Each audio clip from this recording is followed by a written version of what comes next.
यहाँ इनकी कोई जरूरत नहीं है। ठीक है दिनेश जी। शोएब सिद्दीकी साहब, क्या इस पर आप जवाब देना चाहेंगे कि हिंदू अपना त्योहार अपने समाज के लोगों के साथ मनाए, मुस्लिम वर्ग अपना त्योहार अपने समाज के लोगों के साथ मनाए, किसी को एक दूसरे में घुलने मिलने की जरूरत नहीं है? देखिए पूर्णा जी, ये जो इस तरह की बातें आ रही हैं, ये सिर्फ आप देखिए कि एक मुद्दा बनाने की बात आ रही है और दूसरी तरफ घुमाने की बात आ रही है। आप बताइए, हमारे योगी आदित्यनाथ जी जो रियासत के वजीर आला है, उनकी तरफ से कोई बात आई अभी तक नहीं है। आपने उस वक्त मुसलमानों को बैंड क्यों नहीं किया जब कुंभ में भगदड़ मची थी और हिंदू भाई मेरा वापसी कर रहा था, तो मुसलमानों ने अपनी मस्जिद से अपने घर खोल दिए थे, चादरें खाने बिछा दिए थे, तब आपने मुसलमानों को बैंड क्यों नहीं किया था? आप देखिए होता क्या है कि अभी हमारे जो मुल्क के वजीर आजम है नरेंद्र मोदी जी, उनको पूरा दुनिया जानती है। अगर उनके खिलाफ कोई जुमला हम बोल दें तो उनका इजाफा हो ना हो मेरी शोहरत हो जाएगी कि शोएब सिद्दीकी कौन है जिन्होंने प्रधानमंत्री के खिलाफ कुछ बोल दिया। तो इस तरह सस्ती शोहरत पाने की बात होती है। मैं आपको बता चलूं अपूर्णा जी, गोरखपुर जो मठ है जहाँ योगी आदित्यनाथ जी की कर्म भूमि है, वहां पे जनवरी में खिचड़ी का मेला लगता है और वहां पे 70% सिर्फ मुसलमान भाइयों की दुकान लगती है। मैं आपको आंखों देखी बता रहा हूँ, ये नहीं सुना नहीं बता रहा हूँ। वहां 70% मुसलमानों की दुकान लगती है और वहां पे सामान बहुत सस्ता होता है, जिनकी कीमत है 70 रुपए 60 रुपए। तो उसको योगी जी के वहां पे लोग कह देते हैं कि इसमें को कर ना लगाए, कोई भी हिंदू मुस्लिम हो वो सही दाम पे ले जाए जिससे एक पैगाम अच्छा जाए। आप वहां क्यों लोग लगा देते हैं? ये सस्ती शोहरत पाने की आप बात कर रहे हैं। अभी वहां पर आप देखिए अजमेर शरीफ का मामला था, वहां लोगों ने जिन्होंने मुकदमा किया, हमारे बड़े भाई वकील साहब थे, उन्होंने प्रधानमंत्री से कह वहां चादर ना भेजे, क्या आपके जाने चादर वहां नहीं गई? इससे सस्ती शोहरत पाने की कोई इस तरह बात ना करें। आपने मुसलमानों को उस वक्त बैंक क्यों लगाया जब मुल्क की आजादी में मुसलमानों को खून दे दिया था और मुल्क आजाद हुआ था? आपने कहा कि अभी हमारे दिनेश भाई ने खून से खत लिखा, बहुत अच्छी बात है, खून से खत लिखा, लेकिन निगेटिव बात कहीं लिखा। मुसलमान ने तो पॉजिटिव किया, खून दे के मुल्क को आजाद कराया। तो इस तरह की बातें आप ना करें। हमेशा हमारे मुख्यमंत्री ने, प्रधानमंत्री ने कभी मंदिर आम पर आके इस तरह की बातें नहीं करी। आप बताइए, रमजान शरीफ में कल भी मैंने आपको डिबेट में मुबारकबाद लोगों को दी थी। आप बताइए, आज संडे है अपूर्णा जी, और चैलेंज के साथ मैं कह रहा हूँ कि 80% मुसलमान दुकानें नहीं है, 70% हिंदू भाई की दुकान है, जहां मुसलमान बगैर भेदभाव के खजूरें ले रहा है, कपड़े ले रहा है, वगैरह वगैरह ले रहा है। वहां पे आपने बैठ नहीं किया। इस तरह की बातें कह के मुल्क को बांटने की कोशिश ना करें। आज आप देखिए, रात में आप देखिए, रात भर अमीनाबाद है, नखाद है, वगैरह, ऑल इंडिया में हिंदू की दुकानें सबसे ज्यादा हैं और किसी मुसलमान ने, आप बताइए, पैगाम दिया कि हिंदू की दुकान से ना लो? ऐसा कुछ नहीं है। आप हिंदू मुसलमान को बांटने की कोशिश ना करें। हमारे मुल्क के वजीर आलम देखिए अभी दुबई गए, सऊदी अरब गए, ज्यादातर वो मुस्लिम ममालिक का दौरा कर रहे हैं और वहां से उनको अवार्ड मिल रहा है। जब तक उनकी जबान से कोई बात नहीं आएगी या हमारे योगी आदित्यनाथ जी की जबान से कोई बात नहीं आएगी, हम इस बात को नहीं मानेंगे। आप सस्ती शोहरत पाने के लिए हिंदू मुस्लिम एक खाई पैदा कर रहे हैं। आप बताइए, यहाँ पर अपूर्णा जी, आप खुद भी माशाल्लाह बहुत मशहूर एंकर हैं, आप खुद एलान करिएगा बात को कि अभी आप ईद आ रही है, आप देखिएगा जब ईद आती है लाखों हिंदू भाई मुसलमान के साथ ईद मनाता है और नवंबर में जब दिवाली आएगी तो चैलेंज के साथ मैं कह रहा हूँ लाखों मुसलमान हिंदू भाई के साथ जो है दिवाली मनाता है। मैं खुद कई हिंदू भाई दोस्तों के वहां जाता हूँ और उनका घर रंगता है, पेंट होता है, मैं देखता हूँ। और होली बहुत बड़ा त्योहार है, आपने इसको हल्का ले लिया है। इस तरह मैं खुद मैं मुकम्मल कर दूं, बात चल गई। आप देखिए होली कितना बड़ा त्योहार होता है, दिवाली के बाद बड़ा त्योहार होली है। आप इस तरह छोटी छोटी बातें करके आप देखिए बिखेरने की कोशिश कर रहे हैं। हमारे प्रधानमंत्री और मुख्यमंत्री समेटने की बात कर रहे हैं हिंदू मुस्लिम को, आप बिखेरने की बात कर रहे हैं। आप देखिए, आपका सबसे बड़ा अच्छा त्योहार जो होता है वो रक्षाबंधन होता है। मेरी बहन, मेरी बेटी जो है, एक सेकंड जी, मेरी बेटी फातिमा जहरा अपने भाई मोहम्मद अहमद के राखी बांधती है। ये शोएब सिद्दीकी आपको नेशनल इसी कह रहा है कि मुसलमानों को भी पैगाम पहुंचे जो सस्ती शोहरत पाने के लिए कभी कुछ ऐसे जुमले बोल देते हैं कि आप मुसलमान को तकलीफ होती है। तो मेरी गुजारिश रहेगी इन छोटे लोगों से और आपके चैनल से, प्रधानमंत्री से भी और मुख्यमंत्री से भी, कि आप इस तरह की बातों पर गौर ना करें और जो मुल्क बढ़ने की तरक्की पे कामजन है वो होता रहे। जिसको सस्ती शोहरत पानी है वो सस्ती शोहरत पाता रहेगा। मुझे मुल्क को दोबारा नहीं बंटने देना है। मुल्क में मुसलमानों ने भी जान दी, हिंदू भाई ने जान दी थी, मैं मुल्क बंटने नहीं दूंगा। चलिए ठीक है। देशबंधु साहब, सस्ती लोकप्रियता पाने की कोशिश की जा रही है देश को। चलिए ठीक है दिनेश। शोएब जी दिनेश भाई देखिए ऐसा है, जी क्या जवाब देना चाहेंगे इस पे? मैं दिनेश भाई से, अब दिनेश भाई की जो बातें थी बहुत अच्छी लगी, बस थोड़ा सा मजाही अंदाज भी था उनका। आप दिनेश भाई ये बताइए कि आपकी उम्र मेरे साल हमसे बड़े ही होंगे। आप कह रहे हैं कि हिंदू भाई को नहीं जाना चाहिए था। आज रमजान का पहला दिन है, कल दूसरा रमजान है। आप देख के आइए 80% हिंदू भाई की दुकानें हैं और कांटिन्यू हिंदू लोग रहे हैं। तो मेरी उनसे गुजारिश भी है, जो आपके दिनेश भाई थे जिन्होंने खून से लिखा लेटर। बहरहाल एक जमाना हुआ करता लोग खून से लेटर अपने नूर नजर को लिखते थे, आज वो लिख रहे हैं मुख्यमंत्री की। बहुत बड़ी बात है, अच्छी बात है। वो एक ये बात क्यों नहीं ऐलान कर देते हैं कि हिंदू भाई जो जितनी दुकानें हिंदू भाई को मुसलमान रमजान में आए तो वो सामान ना दें। आप हमारे यकीन जानिए, जो हिंदू भाई हमारे करोड़पति लोग हैं, बिजनेसमैन हैं, वो करोड़ रुपए के कपड़े सामान वगैरह एडवांस में रख लेते हैं कि मुसलमान पूरे रमजान खरीदारी करता है और उससे वो लाखों अरबों रुपए कमा लेते हैं। आप ये आप अपनी क्या की बातें कर आइडेंटिटी रहे हैं को बच्चों वाली? छुपाते हैं। और सुन लिए, दुकान पे अपना नाम लिखो ना। देखिए देखिए देखिए हमारे देखिए हिंदू देवी देवताओं के नाम क्यों लिखते देखिए, हैं? सारी दिनेश भाई सारी देखिए सारी फितरत और नकाबों में छुपा रखी है, सिर्फ तस्वीर उजालों में लगा रखी है। आप जो बयान दे रहे हैं, अपूर्णा जी भी माशाल्लाह नेशनल चैनल के एंकर हो, जान रही किस अंदाज से क्या कहना चाह रहे हैं। और आपकी बात असर हमारे प्रधानमंत्री और मुख्यमंत्री में नहीं करेगी कि कोई पद आपको बड़ा मिल जाए, क्योंकि वहां बड़े बड़े मगरमच्छ पार्टी छोड़ छोड़ के गए और वहां ढक्कन बन गए।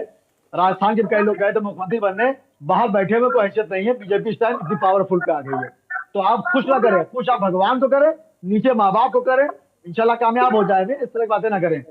ये मुल्क गंगा जमनी की तहरीक की मिसाल था, जहां पर अपूर्णा जी दुनिया के हर मजहब के लोग पाए जाते हैं। हर त्योहार एक दूसरे अपना को मिलकर अपना होता है। ओरिजिनल नाम लिखिए ना। अपना ओरिजिनल नाम लिखिए। मेरा हमारे नाम हिंदू देखिए देवी देखिए देवताओं का नाम क्यों लिखते हैं अपनी दुकानों पर? अपना ओरिजिनल नाम मैं लिखिए। देखिए, एक बात समझ लिए दिनेश भाई, मैं पक्का हिंदुस्तानी हूँ। मेरा नाम शोएब सिद्दीकी है और मैं बचपन से लिखता आ रहा हूँ सारे जहां से अच्छा हिंदुस्तान हमारा। हमारी फेसबुक खाली है, हाई स्कूल के पेपर में लिखा था, मैंने अपने इंटर भाइयों लिखा को था, बीए समझाइए में ना लिखा था, यार एमए में आप। लिखा था। एक सुन लिए, बात सुन लिए। अपने भाइयों को दिनेश भाई, समझाइए। हर समुदाय में अच्छे बुरे होते हैं। आप लिख के दिए कि आपका वहां आदमी अच्छा है, लिख के दिया चलन के साथ। और आप भाईचारे देखिए, की बात करते आप हैं बताइए तो हाल आपके चाल मुगल शासकों ने हमारे मंदिरों पे अवैध कब्जा कर लिया था। आप लोग हटा लीजिए, हम भाईचारा निभाने को तैयार है। क्यों नहीं हटाते आप अपने मंदिरों से? देखिए, फिर अब ये डिबेट दूसरी तरह हो जाएगी। जब मुल्क आजाद हुआ था, एक सेकंड, जब मुल्क आजाद हुआ था तो देखिए, मुल्क आजाद सुनिए, अभी दिनेश सुनिए, जब मुल्क आजाद हुआ था तो तय हो गया था, जो इस अमेंडमेंट हुआ था कि जो इस तरह की चीजें बनी हुई है उनका अमेंडमेंट नहीं होगा। आप 92 में किसी के उसका घर में amendment हुआ। जबरदस्ती कब्जा बात समझिए, करोगे देखिए तो बात सुप्रीम को समझिए, बरकरार रखोगे। कब्जा आपने कौन किसी क्या के कर घर रहा में है ये आप भी कब्जा कर जान लिया, रहे हैं। अवैध देखिए कब्जा, तो उस कब्जा कब्जे को कौन क्या बरकरार कर रहा है दिनेश भाई आप भी जान रहे हैं। कहने का मतलब ये है कि रमजान अयोध्या शरीफ को तो चल रहा है। सुनिए, अयोध्या को तो न्यायालय ने रमजान जीत चल दिया। रहा है। अभी काशी मथुरा देखिए, बाकी है।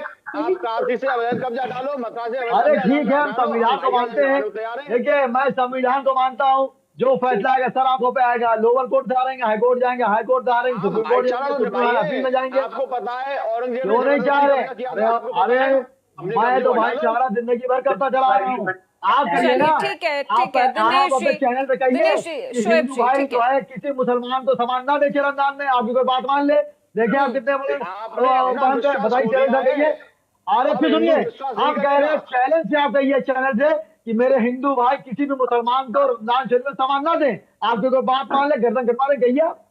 सवाल नहीं करते। देखिए, आप बताइए दिनेश भाई, एक चीज, दिनेश भाई मैं आपकी सुन लीजिए। देखिए, जो बाजार में लोग सामान बेचते हैं, एक मिसाल छोटी देर दिनेश भाई, गहराई तक जाइएगा कि बच्चों को गरीबी का पता चल गया शायद, उठ जाते हैं रमजान में सेहरी नहीं करते। एक बच्चा गुब्बारे बेच के खुश हो रहा है और एक बच्चा गुब्बारे खरीद के खुश हो रहा है, तीसरा बच्चा उस गुब्बारे को फोड़ के खुश हो रहा है। अब आप बताइए, जो बच्चा गुब्बारे बेच रहा है उसके घर पर हालात क्या होंगे? वो मासूम बच्चा जो पढ़ने की उम्र उसकी है, खेले। कानपुर में देख आप इस तरह की चलिए, हिंदू ठीक है मुस्लिम दिनेश जी, करके शोएब जी, सस्ती शोहरत चलिए सर, पाने लौटूंगी वाले आपके पास। लोग ठीक है, बातें ठीक है, कर रहे हैं। ठीक है सर, लौटूंगी आपके पास। दिनेश जी से, दिनेश जी, हमारे शोएब जी, मुख्यमंत्री, हमारे प्रधानमंत्री कोई ऐसी बात नहीं करते हैं और वो कोई कानून पास करेंगे मेरे सर आपको ठीक है पड़े सर, ठीक है, कि ठीक है। अब सस्ती एक शोहरत सेकंड सर, पाने एक की सेकंड, कोई एक सेकंड, हरकत करेगा, वो कतई मंजूर नहीं होगी संविधान में। ठीक है, चलिए, ठीक है। देशबंधु जी से मेरा सवाल है, देशबंधु जी से मेरा सवाल है। एक मिनट सर, रुक जाइए, रुक जाइए दिनेश जी, रुक जाइए। शोएब जी, एक सेकंड। देशबंधु जी से मेरा सवाल है। देशबंधु जी, ये तर्क दिया जा, के सामने रखा जाएगा। ठीक है, शोएब सिद्दीकी जी। देखिए पूर्णा जी, इसमें आप जरा बारीकी गौर से देखिए, जिसका बार बार इस बात पे कह रहे हैं कि खून से लेटर लिखा इसमें नहीं आना चाहिए।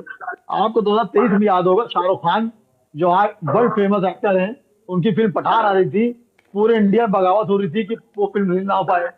जब प्रधानमंत्री देखा कि उनकी पार्टी के सांसद वगैरह भी इसमें इन्वॉल्व हो रहे हैं कि ना लगे, तब उन्होंने फिल्म रिलीज होने से चंद दिन पहले एक बात कही, अपनी पार्टी को नसीहत दी अपने बड़े बड़े मंत्री सांसदों को कि आप जो है अपनी पार्टी पे ध्यान दें, ना कि फिल्मों पे ध्यान दें। तो लोग समझ गए इशारा उनका, और वो पठान फिल्म में रिकॉर्ड तोड़ दिया। तो ये चीज हमेशा ख्याल रखिए पूर्णा जी, जिस चीज को जितना दबाया जाएगा वो उतना उभरेगी।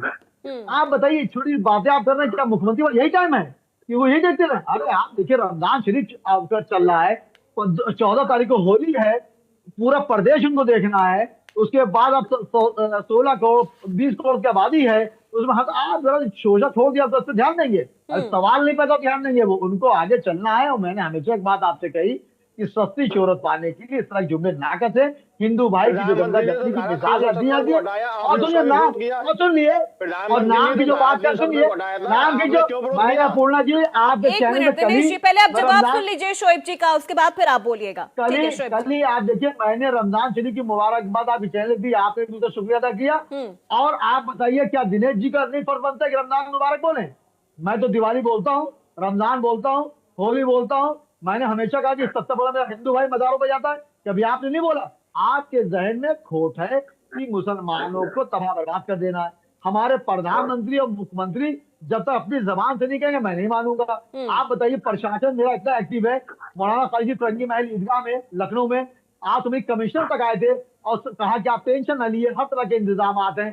कल भी तरावी वहां तो हुई, अभी भी तरावी वहां चल रही है।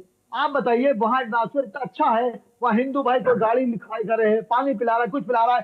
चंद होते हैं हर समुदाय में, हर पार्टी में कि हल्का शोषण छोड़ दिया। मैंने आपसे पहले ही बात कही कि अगर मुख्यमंत्री के खिलाफ मैं को बयान दूंगा तो उनकी शोहरत में बढ़ोतरी हो ना हो, चुहे तो लोग जान जाएंगे। तो वो मुख्यमंत्री इतनी बातों गौर करेंगे। आप बताइए, 90 हिंदू भाई मेरा इस टाइम करोड़पति अरबपति हो जाएगा मुसलमानों की खरीदारी से, आपकी बात मान लेगा? अरे अगर आप चैलेंज के साथ आप अपने बयान तो दिए कि हिंदू भाइयों मेरी गुजारिश है कि आप मुसलमान से रमजान में कोई सामान ना बेचिएगा उनको, चाहे घर में फाके हो जाए। देखिए कौन मान लेता है, हो सकता है आपका सगा कोई नहीं माने। तो इस तरह की सस्ती शोहरत पाने के लिए मुल्क को बांटने की कोशिश ना करें। और जो जिस तरह माहौल चल रहा है, आप देखिए, कोई बात होती है लोग कहते हैं मुसलमान मुसलमान मुसलमान। ट्रिपल तलाक, आपने एक बात बहुत अच्छी कही, मुझे अच्छा लगा, ट्रिपल तलाक बात करी। ट्रिपल तलाक कानून पास हुआ, उसमें जाहिर सी बात बढ़ोतरी कम हुई है, लेकिन संविधान ऐसा चीज है। हिंदुस्तान में देखिए क्या होता है, यहाँ पर मुस्लिम लॉ जो है वो अलग है, हमारा शरीयत से चलता है, उसको हम कैसे मान लेंगे? कुछ चीजें अमेंडमेंट जैसे प्रधानमंत्री ने कहा था वो मानने कही गई है, मानी जाएगी। आप किसी धर्म को आप एक तरफा हटा नहीं सकते, उसमें अमेंडमेंट कर सकते हैं, बड़े बड़े आलिमों को बुलाया जाएगा। अभी वक्त बोर्ड में देखिए पूर्णा जी, आखिर मुख्यमंत्री प्रधान सबको बुला नहीं बुलाया? चलिए ठीक है शोएब जी, आऊंगी मैं आपके पास। ठीक है सर, प्रतिक्रिया ले लेती हूँ देशबंधु जी से।